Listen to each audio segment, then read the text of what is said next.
Di tengah jalan, gue dengar ada suara kayak tonjokan dari peti mati tuh bang, dari dalam.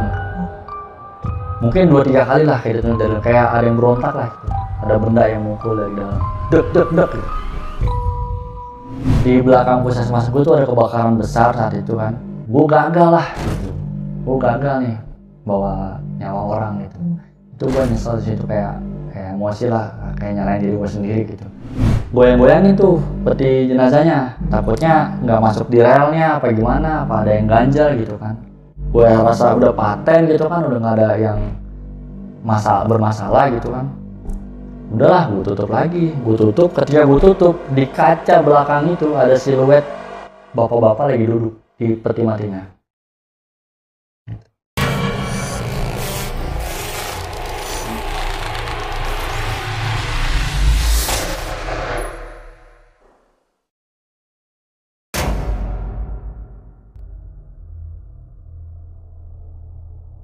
Assalamualaikum warahmatullahi wabarakatuh. Selamat datang di Narasi Misteri sama gue Randy Mulya. Seperti biasanya nih, gue sudah mendatangkan seorang narasumber. Dan narasumber kita kali ini adalah seorang supir ambulan. Nah, kita langsung ngobrol sama narasumber kita kali ini. Bang Bayu, Ya, sehat bang? Alhamdulillah sehat bang. Kabar baik ya? Alhamdulillah. Makasih udah diundang. Bang Bayu, Bang Bayu ini jadi supir ambulan ini udah berapa lama sih bang? Dari 2021 bang. Dari 2021? Ya, sebelumnya gue sempat kerja di bank swasta lah, bank swasta. Ya ada pengalaman rohani yang gue rasain yang mengharuskan gue untuk keluar dari dunia bank lah. Oke. Dan akhirnya pindah ke sempat beberapa tahun gue ngegokar, terus ada lowongan supir ambulan, gue bilang ya kenapa enggak gitu kan. Ada banyak nilai baiknya lah di situ. Gue nolong orang, terus juga di mobil juga gue udah berkecimpung juga kan di gokar, jadi nggak ada salahnya sih gue coba gitu. Dan hati waktu itu milih ya udah supir ambulan tuh ya. Aja lah. Dan selama lo jadi supir ambulan ini berarti dari 2021. 2021. Berarti dari zaman Covid juga dong. Covid, ya. Oh, oke. Covid lagi kencang-kencangnya tuh bang. Ya, Jadi redup dan besar lagi ya di 2021 itu ya. Dan dari pengalaman yang lo alami ini selama jadi supir ambulan, ada kisi-kisi apa nih bang yang mau nanti diceritain? Banyak sih, banyak banget bang. Dan mungkin nanti teman-teman banyak juga nilai-nilai moral yang bisa diambil sih dari cerita yang bakal gue bawa. Jadi ada satu sosok yang kuat banget di puskesmas gua. Jadi sosok ini tuh gampang banget munculin dirinya gitu kan. Kalau dari Islam itu kan sebenarnya jin itu nggak bisa kita lihat gitu. Cuman karena energinya dia gitu, dan dia yang mau menampakkan dirinya, saking kuatnya energinya, jadi bisa dilihat dengan kasat mata lah sama teman-teman di puskesmas gua gitu. Dan termasuk kejadian-kejadian janggal di saat lo lagi bawa ambulan dan lain-lain ya, bertugas ya? Ya, menyerupai macam-macam sih, barang pindah dengan sendirinya, terus kayak ucapan-ucapan terima kasih dari orang-orang yang pernah gua tolong, macam-macam sih bang. Dari orang yang pernah tolong maksudnya orang yang sudah nggak ada? Udah nggak ada. Kita tahan dulu ceritanya deh bang. Siap. Nah, buat teman-teman tonton video ini sampai habis, jangan di skip karena ini pengalaman Bang Bayu ini gue yakin akan menarik untuk kalian tonton sampai habis. Dan buat kalian yang punya pengalaman pribadi juga bisa ceritain di Narasi Misteri, DM aja ke Instagramnya Narasi Misteri atau klik link yang ada di deskripsi di bawah. Di sepanjang video ini juga akan ada atok-atok yang digambarkan oleh timnya Narasi Misteri tentang sosok apa yang ada di kejadian tersebut. Yaudah, kita nggak usah lama-lama lagi, kita langsung dengerin pengalaman dari Bang Bayu kali ini. Karena di dunia ini bukan cuma kita yang nempatin.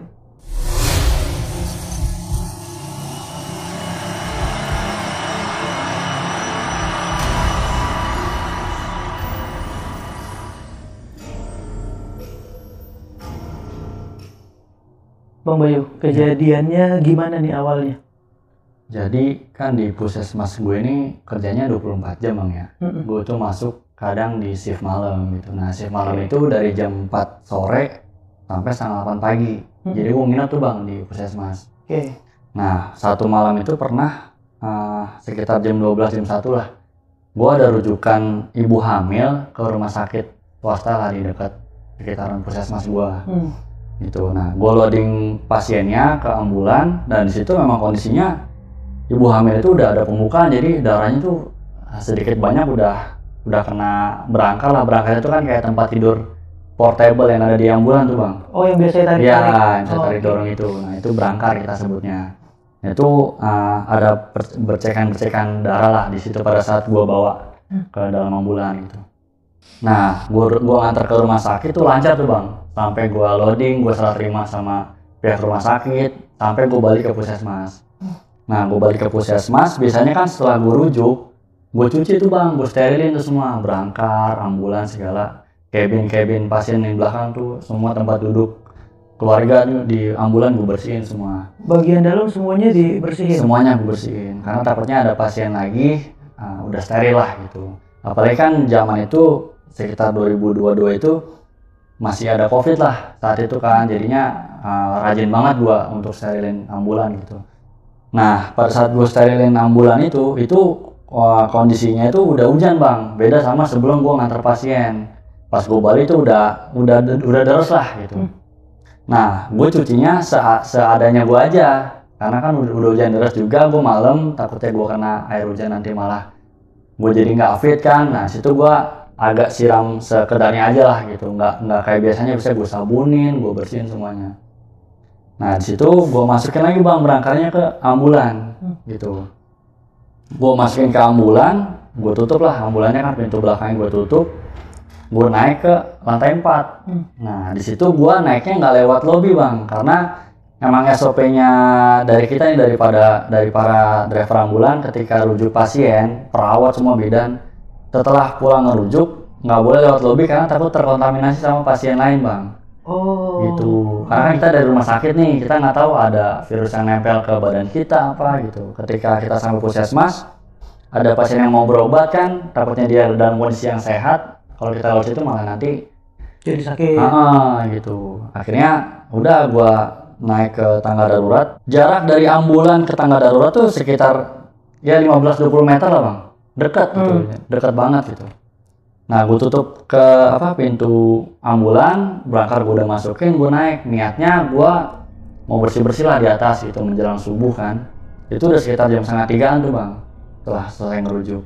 Nah gua lewat tangga darurat, tangganya itu ketika lo naik dari lantai 1 ke lantai 2 tuh naik setengah, terus ada kayak rata gitu bang, ubin rata gitu, naik lagi. Oh dia nekuk gitu ya? Arah berlawanan gitu, kayak puter balik lah gitu. Nah gue kagetnya ketika gue naik ke tangga setengah ke lantai 2, itu berangkar yang barusan gue masukin itu ada di tengah-tengah lantai 1 dan lantai 2. Ada di situ? Ada di situ.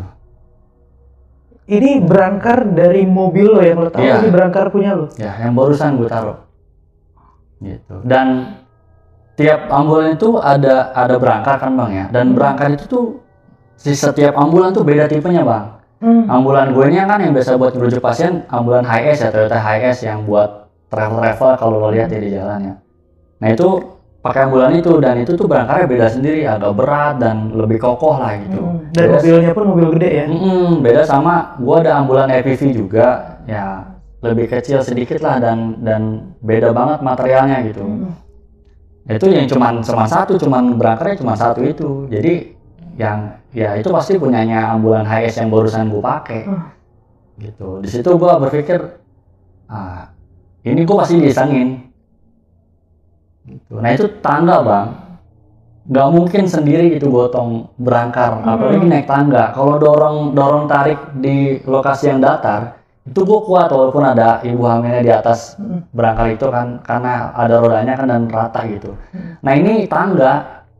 Ini anak tangga ya? Iya anak tangga. Bukan yang mulus nanjak ya? Jadi itu emang buat tangga orang, bukan buat tangga berangkar gitu. Itu gue nggak tahu tuh kenapa bisa di situ. Tanpa berpikir panjang, gue turunin, gue dorong, biarin udah rusak lah kan. Gue panik lah di situ. Ini gue pasti disengin. Gue tarik ke bawah, gue dorong ke ambulan, gue masukin lagi. Itu ambulan gue kosong berangkarnya. Jadi ya itu berangkar gue. berarti ada yang ngeluarin dan ada yang bawa ke situ, padahal jaraknya juga nggak jauh, nggak lama waktunya. Gue jalan kaki dari ambulan ke tangga darurat paling cuma 10 detik lah, nggak nyampe 10 detik lah. Itu udah pasti ada yang jahilin, nggak mungkin. Gitu bang. Nah di situ gue berpikir apa nih penyebabnya, karena gue ngerasa gue kerja di situ ya nggak pernah iseng-iseng juga gitu, nggak ada yang aneh-aneh lah gitu. Di situ gue kiranya ada satu sosok kuat banget lah di puskesmas gua gitu kan. Dia sosoknya kuntilanak di lantai 3 sama lantai 4 tuh bang. Dia biasa menampakkan dirinya lah gitu, isengin kayak perawat bidan pada absen, nah itu dia munculin dirinya. Terus gua di lantai 4 di aula kan, gua tidur di sana, nah itu kadang gua suka diisengin. Dia munculin diri ya ke lu dan para pekerja di puskesmas itu. Cleaning service lagi bersihin lantai, nah sering ditampakin, kadang dengar suara-suara ketawa. Nah di situ gue berpikirnya kalau sosok mereka ini kan sama bau amis itu kan demen banget bang, gitu kan. Dan gue lihat sejarahnya si sosok ini dulu tuh dia dipelihara sama satu pegawai PNS lah, bisa gue sebut ya PNS, gue nggak sebut namanya. Ketika PNS tersebut belum pensiun dan belum meninggal, sekarang dia udah meninggal. Itu dia suka ngasih sesajen di pojok-pojok tangga.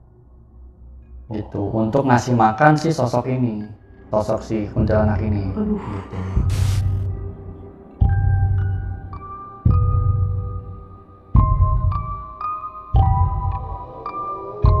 Nah ketika si orang ini pensiun, belum meninggal satu pensiun, udah nggak ada sesajen tersebut, nah dia muncullah ganggu-ganggu si karyawan-karyawan yang di sana gitu, termasuk kayak di ruang IGD kan.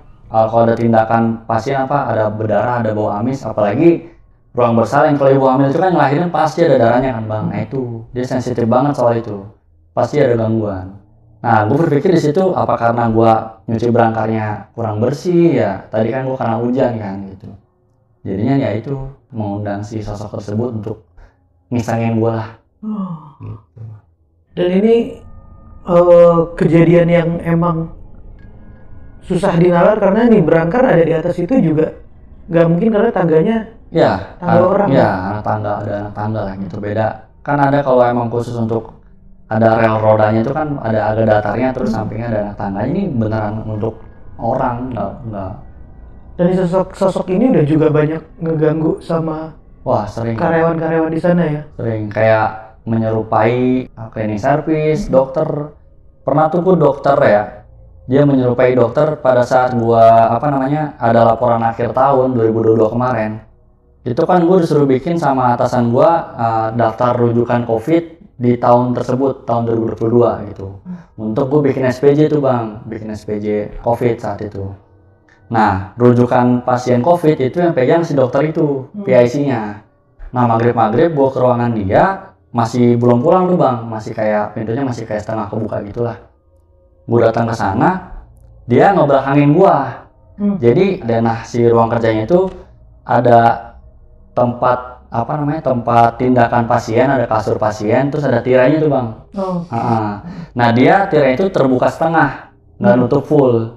Nah tirai terus badan dia membelakangi gua sama kasur pasien, gitu. Nah badan dia kelihatannya cuma setengah doang tuh bang. Jadi setengahnya lagi ketutupan sama tirai. Di balik tirai. Di balik tirai.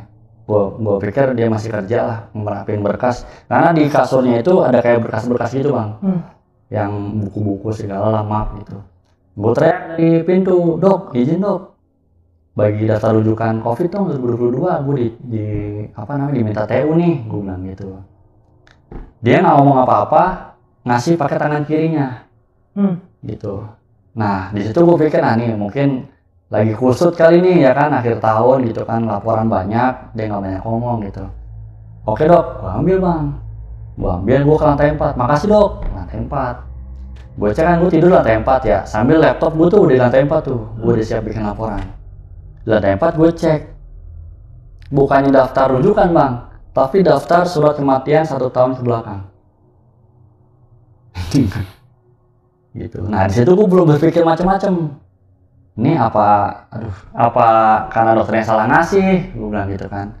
Itu saat itu juga gue WA dia bang, dok, Nih yang benar, salah nih lo ngasih berkas. Sama dia dibaca doang bang. Dibaca terus dia telepon gua. Langsung telepon gua. Kenapa bay? Jadi gitu. Ini gua lo ngasih berkas apaan? Gua bilang gitu kan. Ini gua minta rujukan, lo ngasih daftar kematian. Gua bilang gitu. Lo ngomong apaan? Tadi gitu.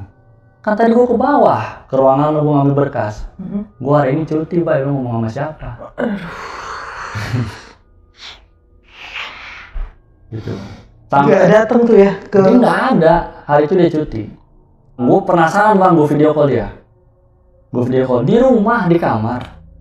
Lo ngomong apaan sih bay? Tadi nih gue sampai berkasnya gue tampilin. Ini yang lokasi dok, barusan gue minta sama lo, gue bilang gitu. Gue cuti bay.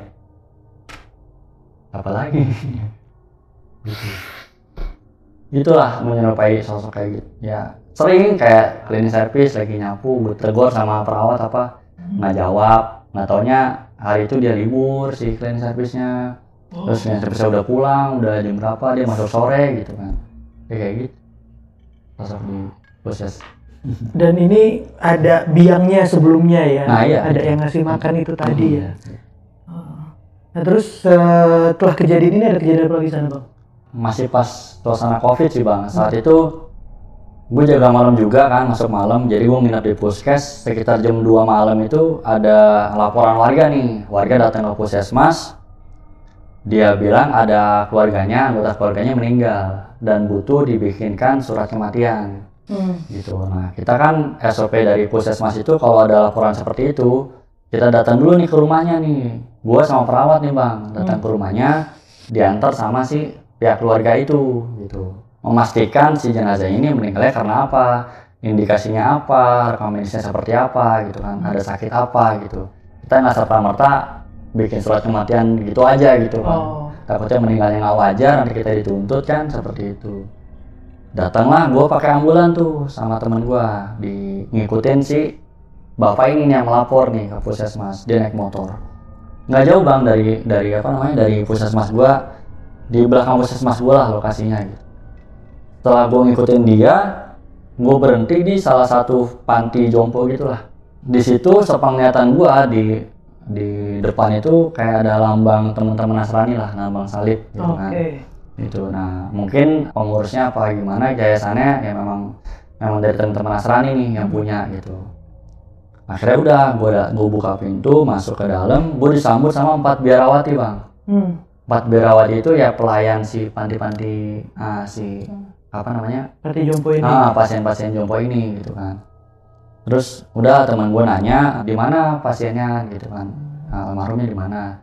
Ditunjukin ke satu kamar, itu banyak bang, kamar kayak gue ngeliat bangunannya tuh kayak bangunan sekolah yang udah lama nggak dipakai, terus disulap jadi panti jompo gitu. Gitu kayak kelas, terus ada kayak kasur-kasur tingkat gitu kan. Jadi bangsal gitu ya. Gitu. Akhirnya udah gua diantar sama satu biarawati, yang 3-nya yang lainnya itu ngomong sama anaknya itu, si bapak-bapaknya itu. Ternyata yang meninggal itu si ayahnya yang lapor ini, keluarga yang lapor. Gue diantar ke satu kamar, di situ ada satu sosok kakek-kakek udah meninggal. Posisinya tuh celentang gitu kan, udah nggak bernyawa. Diperiksa sama teman gua, pupil matanya segala sudah dipastikan meninggal.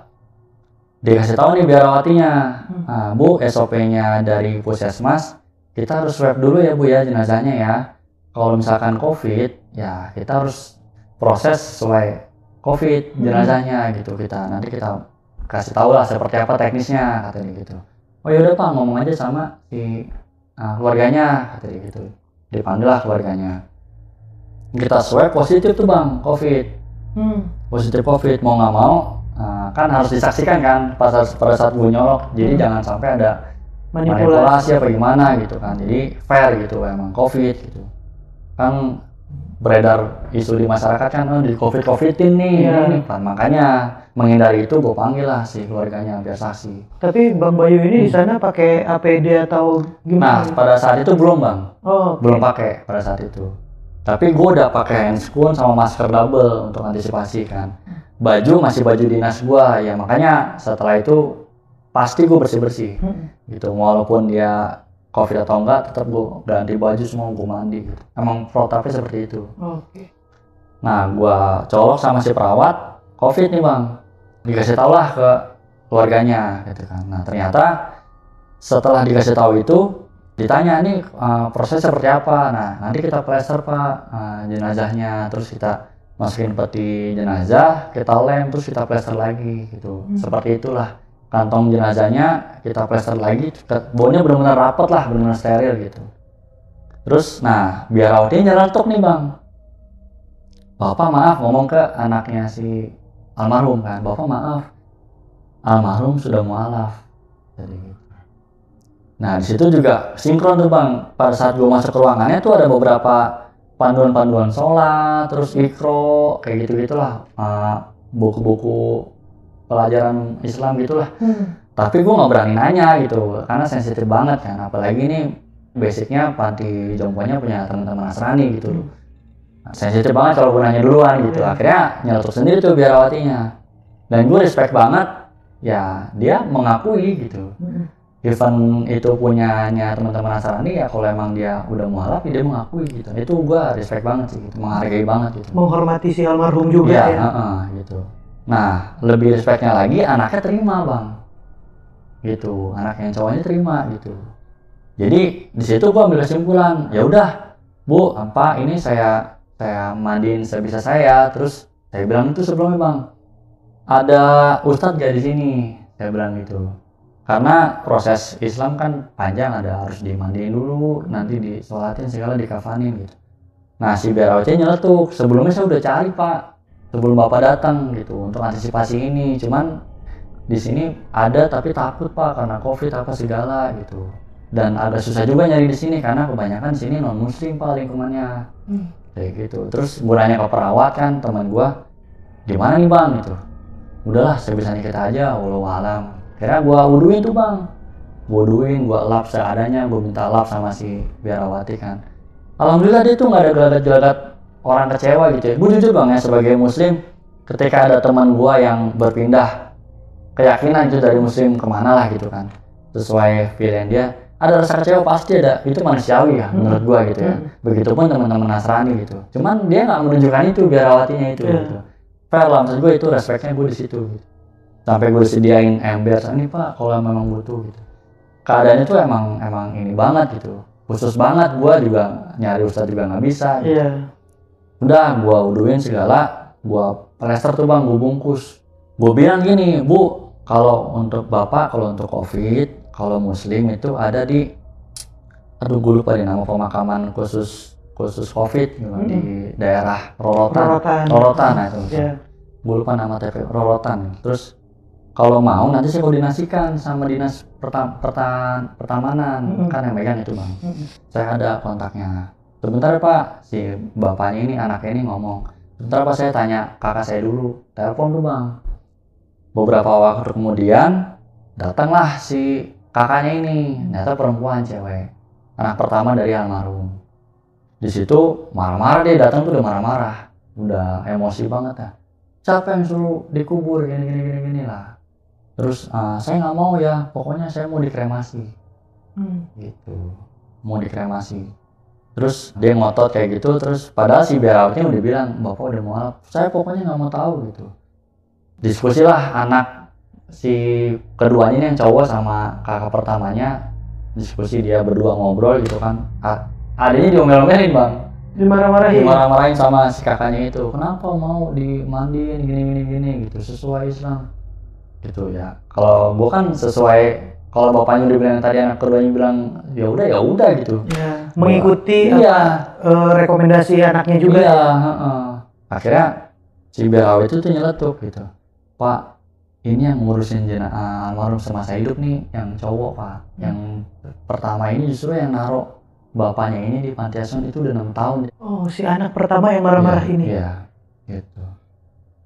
Itu gua berpikirnya nih, siapa yang ngajarin nih almarhum gitu lu bisa sampai masuk muslim, nggak masuk mualaf gitu. Tapi gua tanya biarawati, ibu yang bersaksi dia jadi mualaf. Iya, saya dengar dia ngucapin apa sih pak, kalimat syahadat ya, dia ngomong kayak gitu. Iya, saya sampai cari-cari di YouTube apa segala, emang dia sebutnya benar pak, gitu kayak gitu. Ya udah, terus dia debat di situ, datang lagi tuh bang, berdua tuh, anak pertama yang anak kedua, ibu sama bapaknya. Ya udah, pokoknya saya mau dikremasi, ini saya cari rumah duka yang bisa dikremasi di sini, di mana COVID. Gitu. Saya bilang nggak ada bu, kalau COVID rumah duka tuh bakal menolak semua gitu. Nggak, nih coba saya cari, ketemu tuh bang satu rumah duka tuh di situ. Gue diarahin ke sana, udah di sana aja siapin semuanya, kita loading ke ambulan, saya pinjam ambulannya ya pak ya, katanya kayak gitu. Nah teman gue di situ ada telepon dari, kan kalau perawat itu kalau malam 2 orang bang yang jaga. Yang teman yang standby di puskesmas telepon ke teman gue nih yang ikut gue ke panti jompo. Bay, gue kayaknya harus balik ke puskes nih. Namanya kan Wulan ya temennya. Si Wulan cewek, si Wulan kelabakan di sana, ada tindakan. Ya udah, gue minta tolong sama yang cowok tuh bang, anak yang cowok, pak tolong anterin teman saya, ambulannya kan buat loading almarhum. Gitu. Tapi jangan balik dulu dah, bantuin gue bilang itu. Loading tuh bang bertiga, dibantu sama biarawati segala ambulan. Di situ udah teman gue diantar sama anak keduanya yang cowok. Nah, si ibunya ini Sherlock lokasi rumah dukanya ke gua. Dia jalan duluan tuh, yaudah saya jalan dulu ya pak ya, saya ngurus administrasi dulu, saya udah kasih Sherlocknya, udah jalan bu. Agak bete juga ikut sebenarnya masih anak pertamanya. Karena tiba-tiba marah-marah itu. Iya gitu. Terus ya harusnya sih lo urus lah gitu. 6 tahun lo biarin di sini gitu. Terus kalau dia molap ya lo salahin gitu. Lo kemana aja lah gitu selama ini gitu. Dan gak komunikasi dulu dengan baik di awalnya ya. Kalau emang maunya dia begitu kan masih bisa dikomunikasikan ya. Iya, dan biarawatinya bilang dia nggak pernah ngubungin, benar-benar hilang kontak lah gitu. Yang ngurusin nih anak yang keduanya yang cowok. Gue masukin ke ambulan sama teman-teman gue di peti matinya. Ibunya jalan, gue jalan tuh bang sendiri tuh gue. Udah jam 2:30, jam 3-an lah. Di tengah jalan, jalanannya sih lancar bang, nggak malam ya. Malam gue nggak nyalain sirennya juga, karena gue pikir takut ganggu orang kan. Nggak ada urgensinya juga gitu kan, bawa jenazah ngapain gitu, berisik malam-malam. Jalanannya juga pun rata gitu, bagus lah aspalnya. Di tengah jalan, gue dengar ada suara kayak tonjokan dari peti mati tuh bang, dari dalam. Mungkin 2-3 kali lah kayak gitu, kayak ada yang berontak lah gitu. Ada benda yang mukul dari dalam, dek gitu. Nah di situ gue berpikirnya mungkin ada kucing apa gimana gitu. Pokoknya gue kalau ada hal yang kayak gitu, gue nggak mau langsung ke arah sana pemikirnya gitu. Biar gue nggak ke suges lah gitu. Sebisa mungkin gue berpikir positif, mungkin ada apa nih gitu kan. Gue berhenti, gue cek bang ke belakang. Gue buka pintu belakang, goyang-goyangin tuh peti jenazahnya. Takutnya nggak masuk di relnya apa gimana, apa ada yang ganjal gitu kan. Gue rasa udah paten gitu kan, udah nggak ada yang bermasalah gitu kan.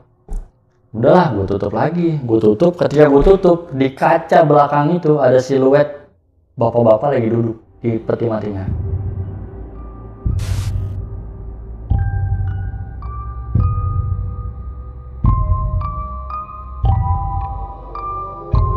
Nah, gue nggak tahu sosok apa namanya, mukanya itu seperti apa karena gelap kan bang. Ada sosok dan apa ya, kayak ada suara-suara murotal gitu bang. Dari dalam ambulan? Iya, kayak kedap, gimana sih suara-suara radio tapi kedap dari dalam gitu. Gue dengar itu kayak sekilas lagi gitu, pelan tapi kayak gitu. Padahal gue nggak nyalain radio atau apa di mobil gue, kayak gitu. Dan ini ngelihatnya pun si bayangan ini dari luar kaca ya? Iya, di luar kaca, ngadepnya ke gue. Ngadepnya ke gue, ngadepnya, bukan ngebelakangin. Jadi kayak ya sekilas tuh kayak ada pot apa, siluet hidungnya segala tuh adalah gitu. Dan itu persis kayak almarhum. Kan gue ngurusin pada saat dia belum dimasukin ke peti mati segala. Dan wuduin juga, tahu mukanya ya. Gitu. Jadi ya udahlah, gue berpikirnya udah mungkin mau ngucapin makasih atau apa gitu. Gue nggak berpikir apa-apa gitu. Biasalah kayak gitu. Gue nggak terlalu gimana. Masih bisa tenang lo dengan situasi itu ya? Gini bang, karena selama gue kerja, gue nggak aneh-aneh gitu. Maksudnya, kalaupun dia udah almarhum gitu, ya gue istilahnya mempermudah proses pemakaman dia gitu kan. nggak ada yang merugikan itulah, gue baik-baik aja gitu, gue ngebantu gitu, nggak ada niat jahat lah gue sama almarhum gitu, jadinya gue nggak terlalu khawatir lah gitu. Udah gue jalan lagi ya, baca doa lah gitu, emang manusiawi lah bang, takut cuman karena tadi gitu gue nggak mau tersugesti terlalu jauh gitu. Apalagi dalam ambulan lo cuma berduaan sama jenazah. Ya. Jalan gua ke rumah duka tersebut, sampailah di rumah duka kan, diarahin ke belakang rumah duka gitu kan, ke lobi belakang lah, karena covid kan gitu. Gue disambut sama satu orang karyawan dari rumah dukanya lah, tapi dia udah pakai APD semua sama kayak gua lah gitu. Mungkin udah ada sounding, ini almarhumnya covid nih, jenazahnya covid, jadi dia udah prepare. Gue loading sama dia berdua, turunin si peti matinya gitu kan, ditaruh di meja kayak tempat sementara gitulah, bukan ovennya ya, masih di meja gitu. Meja rumah duka yang biasa buat dikunjungin gitu ya? Tapi di satu ruangan khusus karena covid bang, jadi nah, keluarganya tuh di bagian depan gitu kan.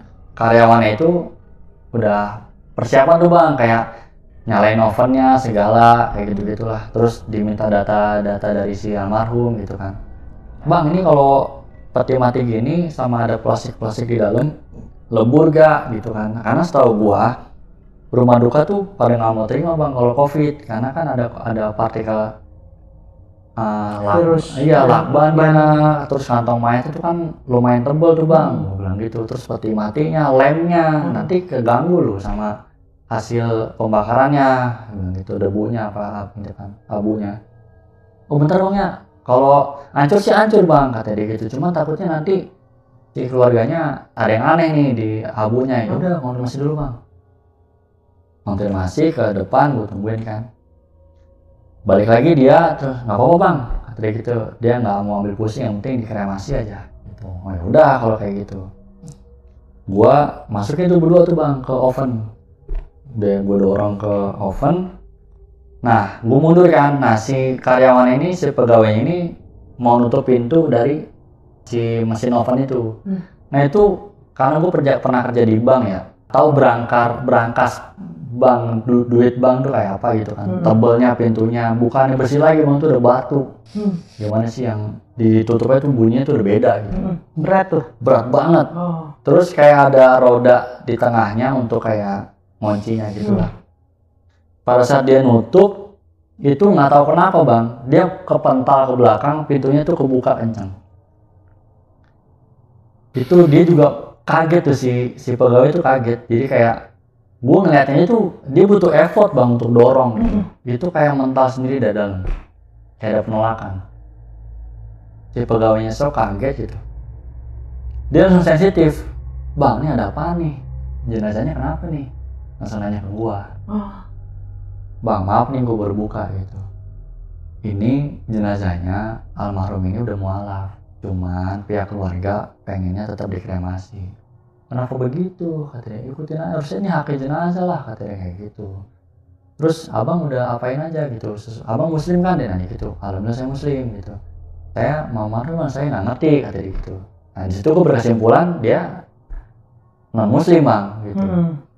Terus udah bang, saya udah sebisa mungkin, semaksimal mungkin saya proses sesuai ya, ajaran saya bilang gitu kan. Terus udah bang, tanya dulu aja bang ke depan, jadi gini jangan kayak gini lah, dia marah bang.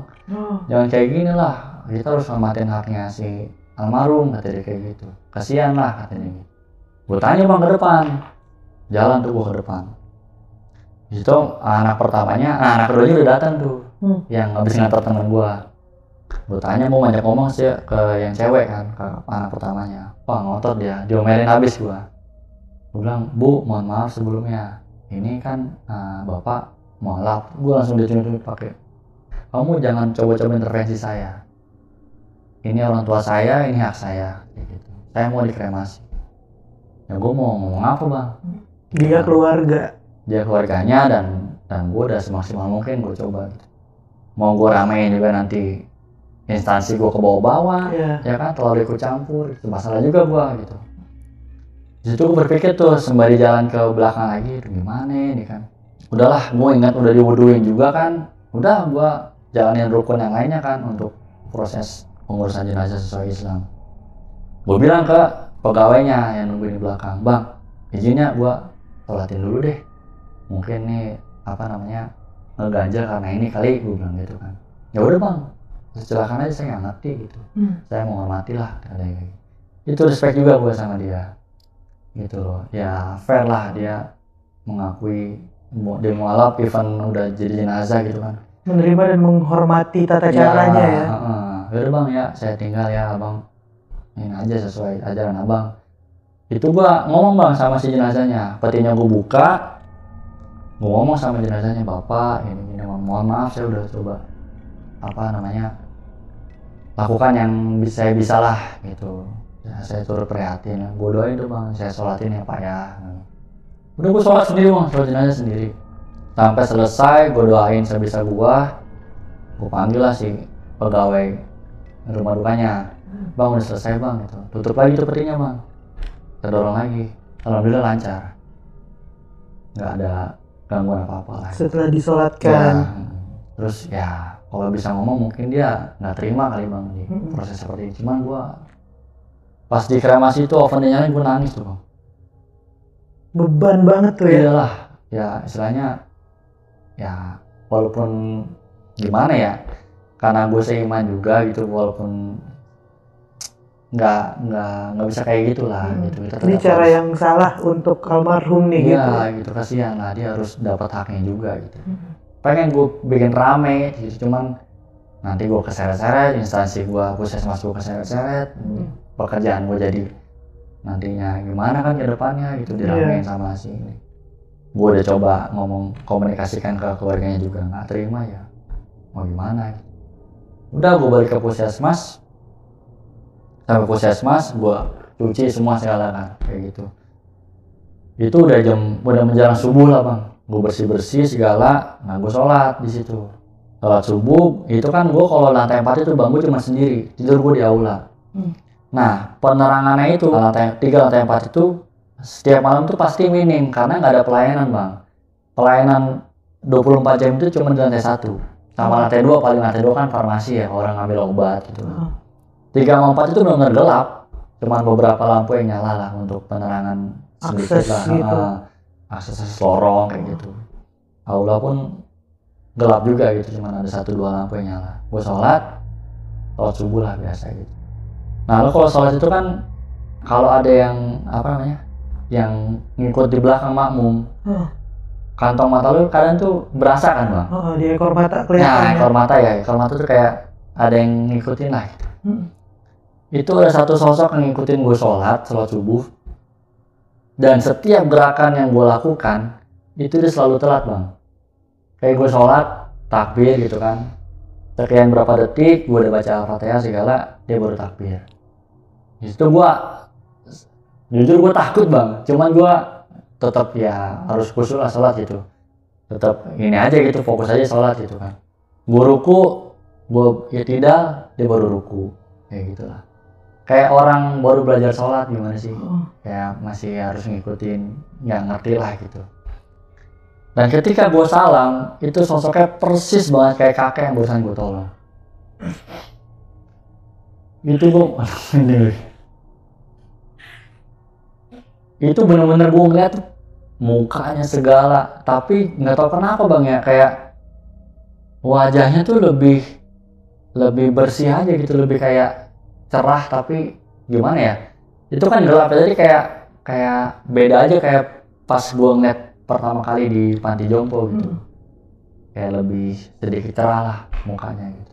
Dan di tempat yang segelap itu aja lo berasa kayak tegas terang. Iya. Dan dia kayak pakai baju koko terus sarung kayak. Itu pas gue salam ke kanan tuh, aduh, sepersekian detik gue meremin mata, gue nggak kuat bang. Dan di saat lo nengok salam itu masih ada dan dia mukanya ke depan belum salam, jadi gue bener-bener ngeliat utuh mukanya. Itu pas gue salam ke kiri, udah gue berdoa, gue ya mau nangis gue saat itu, mau nangis karena jujur terharu lah gitu. Mungkin cara almarhum ngucapin makasih ke gue sering bang kayak gitu, kayak nolong orang bunuh diri, terus gue macem-macem lah. Gue didatangin, terus nolong orang kecelakaan, didatangin di mimpi datang ke seakan-akan dia berobat, sering kayak gitu. Kayak gitu bang. Dan si bapak ini anggapannya kayak berterima kasihnya dengan cara ini ya. Ya. Di saat lo lagi sholat. Ya. Jujur gue lega sih. Walaupun ada yang ngeganjal ya nggak terima lah gue dikremasi lah. Seperti itu, walaupun gue bukan keluarganya tapi kan itu saudara seiman lah. Gue tahu rukun-rukun kayak kita seperti apa lah untuk proses penguburan nih, harus dikubur kan kalau muslim gitu. Seperti itu sih bang. Dan yang salah satu bikin beratnya karena yang menentang untuk sesuai ajaran si almarhum ini keluarganya sendiri ya. Konfliknya di situ. Satu sisi gua menang karena ya kan harus ikut haknya dari si inilah hak dari si almarhum gitu untuk ikut agama yang dia pilih gitu kan. Gua sampai sekarang teka-teki gue tuh siapa yang ngajarin. Itu aja sih. 6 tahun dia di situ. Soalnya di lingkungan non muslim juga. Diurus sama biarawati loh. Bayangin bang. Handphone, YouTube, udah setua itu bang, udah serentak itu. Iya. Kalau kurang lebih perkiraan ini umur berapa nih bang? 70-80 lah. 70-80an umurnya. Udah kurus, udah tua. Udah ubanan, udah alisnya itu udah ubanan dia. Udah tua banget lah bapaknya. Ya Chinese juga sih bang, ada keturunan Chinese juga. Dan itu dia kenapa budayanya dia dikremasi ya? Ya, gue nggak tahu juga ya. Kan ada beberapa juga gue teman-teman Nasrani juga yang dikremasi, gue juga nggak tahu juga sih ajarannya teman-teman Nasrani seperti apa gitu. Gue nggak mau terlalu jauh lah masuk ke sana. Gitu. Tapi di panti jompo ini nih tempat si almarhum ini ada selama 6 tahun dia di sana dan dia berubah jadi muslim di situ, mualaf di situ. Orang-orang di sekitarnya termasuk biarawatinya menghormati si almarhum ini ya. Karena dengan adanya Iqra tadi. Iya dong. Itu kan bukti kalau ya biarawati itu ya silakan mau meluk apa aja, mau pelajarin agama yang dipilih silakan. Dia menghormati segitunya. Itu respect gue di situ bang. Padahal dia orang yang paling dekat sama agama, agama dia gitu ya. Ya kayak kalau panti jompo itu kan yang ngurusin mandinya segala, sampai dibilang biarawatinya. Saya kadang suka nemenin bantu bapak ngebasuh untuk wudhu, coba bayangin. Itu gua bilang mau gua berdoa ya teman-teman dari biarawati mungkin dapat hidayah nanti suatu hari nanti. Mudah-mudahan Allah. Dan paling respectnya sih dia sangat menghormati si bapak ini ya. Iya.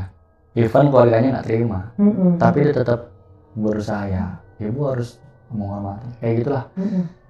Gitu sih. Dan anaknya pun menghormati karena biarawati yang dari sana pun menghormati ya. Iya, yang cowok. Anak yang cowok, anak keduanya itu ya. Cuman yang bikin repot karena anak pertamanya ini aja. Padahal dia yang naruh orang tuanya di panti jompo. Anak pertama ini. Anak pertama itu. Dia yang naruh tapi yang ngurusin anak kedua. Iya, dan 6 tahun dia tanpa kabar bang yang ngurusin sih. Anak yang kedua itu cowok. Jahat banget sih. Ya itu keputusan keluarga sih ya. Kita nggak bisa ngomong terlalu jauh. Dan banyak pertanda yang diberikan sama si almarhum untuk kepergiannya ini ya. Dan ini jadi jadi cerminan kita buat menyikapi perbedaan sebenarnya sih. Banyak sih nilai yang bisa diambil. Dan banyak juga sih bang pengalaman ya kayak datang sholat ya gitu, terus gue pernah nolong korban kebakaran nenek-nenek juga. Itu nggak apa ya gue cerita kali ya. Nggak apa-apa. Di belakang puskesmas gue tuh ada kebakaran besar saat itu kan. Terus gue meluncur ke ke lokasi 2 ambulan saat itu. Gue ngebawa satu keluarga lah, ibu, anak-anaknya juga 2 atau 3 orang lah, gue lupa ya. Anak itu udah sampai 3, ibunya sama pengasuhnya. Itu masih pakai pakaian SD bang, pakaian sekolah, mungkin dia baru pulang sekolah kali ya. Udah pada cemong mukanya, gue ada fotonya, ada dokumentasinya. Ketika anak itu di ambulan gue urusin kan. sama perawat. Nah teman gue bawa satu pasien yang udah gawat karena ketika nyampe lokasi tuh udah kayak warga tuh udah kayak nungguin ambulan, terus udah kayak gotong si korban itulah. Di loading lah ke masing-masing ambulan, gue ke puskesmas. Di situ ditangani lah sama teman-teman perawat dokter yang ada di puskesmas kan. Terus gue pastikan udah kondusif, gue ke toilet tuh bang. Gue ke toilet, gue bersih-bersih. Temen gue juga samping-sampingan tuh gue ke toilet kan ada 2 kan. Di situ satpam ngomong, "Bay, dirujuk pasien katanya yang tadi lo bawa." Terus di situ gue mikir, "Ya bang," gue jawab gitu kan. Gue mikir, tadi kayaknya anaknya udah baik-baik aja gitu kan. Ibunya juga udah kondusif, cuma kayak shock biasa aja gitu, nggak ada luka bakar apa segala. Aman lah gitu, cuman cemong aja. Terus gue teriak tuh ke WC sebelah, "Bang, lo yang bawa apa gua?" Karena gua masih junior ya, dia nggak jawab tuh. Ya udahlah gua aja, menyadar diri kan. Gua ke ruang IGD. Ketika gua ke ruangan IGD, itu pasien tuh udah nggak ada bang.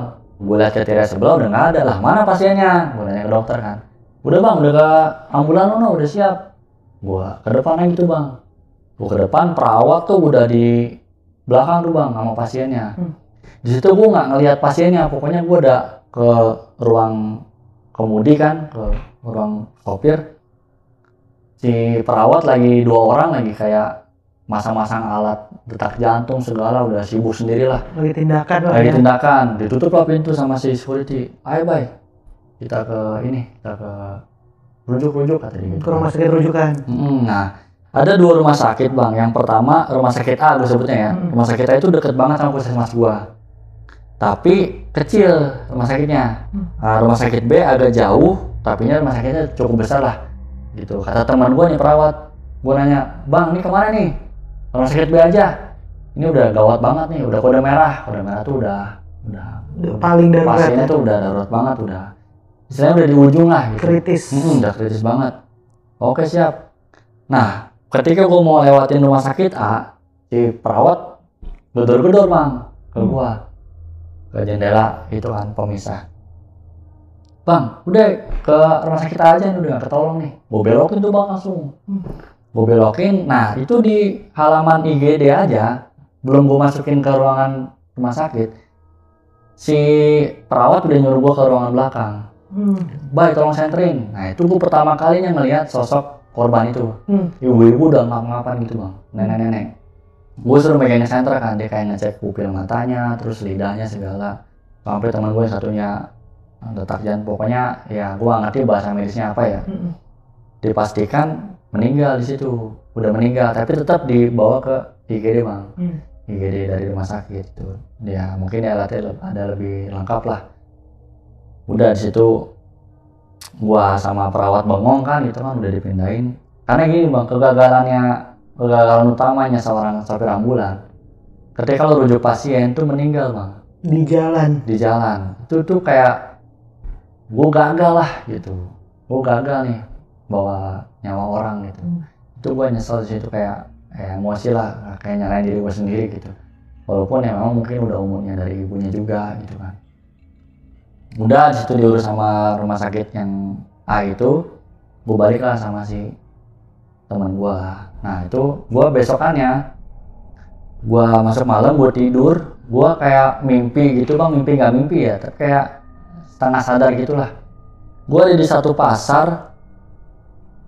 pasar itu bukannya hari berikutnya, justru malam sebelumnya. Ada di satu pasar gitu, rame banget bang, kayak lalu lalang orang sibuk sendiri lah, yang belanja apa segala. Ada satu sosok ibu-ibu yang kayak orang bingung gitu loh bang. Nentengan banyak gitu kan, kayak orang bingung. Terus kayak selingan kayak minta diangkatin gitu. Kayak minta tolong, cuman kayak gak ada yang peduli gitu, kayak udah sibuk sendiri gitu. Akhirnya gue datengin, "Kenapa bu?" "Pak, minta tolong pak, bawain." Manggil gue Dek malah, "Minta tolong ya Dek, bawain." Nah itu sosoknya nenek-nenek persis sama yang gue tolong. Kayak gitu. Sering tuh bang kayak kemimpi, kayak datang berobat juga ada juga. Ya macam-macam lah. Jadi nilainya ketika lo berbuat baik gitu, ikhlas gitu, nolong orang, dimensi-dimensi seperti itu tuh udah nggak ada batasannya lagi bang. Iya. Gitu lo, orang itu menyerupai atau almarhum menyerupai, almarhum datang ke mimpi, itu tuh udah di luar batasan nalar kita. Iya. Kayak gitu. Dan mereka bisa datang dengan cara apapun untuk menyampaikan pesan, apalagi ke orang yang nolonginnya sebenarnya gitu ya. Makanya tadi gue bilang selama gue nggak ada niat jahat, apalagi ke pasien ya, emang tugas gue, tanggung jawab gue di situ kan. Kalau dibilang takut sih takut ya. Manusiawi, ada takutnya bang, ada takutnya, wajar lah. Gitu. Cuman kalau justru yang kayak kuntilanak nampakin gitu, gue lawan banget. Makanya beberapa teman gue yang tidur nginap di situ tuh takutan, nggak pernah tidur lantai 3 lantai 4. Karena dia masuk gestinya emang udah buruk, udah kayak takut duluan. Gitu. Kalau gue ya ayo aja gitu kan, karena coba lawan dengan pikiran walaupun dibilang takut. Cuman ya gue nggak pernah macam-macam kok, malu gue nggak pernah iseng apa segala gitu. Gue niat gue baik, kerja di sini, gue nolong orang. Gue mau tidur, gue mau istirahat, sholat, lah udah pulang gitu. Nggak ada aneh-aneh, gue nggak pernah naruh sesajen apa gimana. Lo coba tenang dulu aja dengan apa yang mau lo kerjain di tempat-tempat tertentu ya. Gitu. Banyak sih kalau mau dengan pengalaman sebagai supir ambulan dan banyak banget kejadian ini ya. Dari cerita yang lo ceritain ini nih, dari banyak kejadian janggal, mistisnya, horornya, tapi dengan pesan-pesan yang itu buat gue luar biasa sih, dari saling menghormatinya tadi, dan ternyata nggak segampang itu jadi supir ambulan ya. Iya bang. Banyak beban moral, mental. Itulah, psikologi juga keganggu bang, sumpah. Gua ada anak bini juga kan di rumah, gua kalau nemu yang aneh-aneh, gua nolong korban kecelakaan yang istilahnya maaf ya, tangannya putus apa segala, terus bagian tubuhnya harus gue evakuasi, organ bagian dalam kayak korban kecelakaan, kelindes apa. Itu kan gue kebawa mentalnya, dan nggak secepat itu gue balik normal kerja. Gitu. Tapi itu udah bagian dari tanggung jawab ya. Butuh recovery mental lah gitu, kayak gitulah. Waduh. Nah teman-teman, kalian bisa tulis di kolom komentar nih gimana pengalaman yang dialamin sama Bang Bayu kali ini. Kalian juga bisa share ke teman-teman yang lain tentang pengalaman yang diceritakan tadi. Dan Bang Bayu ada Instagram kah yang mungkin bisa di-share buat teman-teman? Oh ya, ada @bayup14. Nah nanti ada di bawah, kalian juga bisa kunjungin Instagramnya Bang Bayu.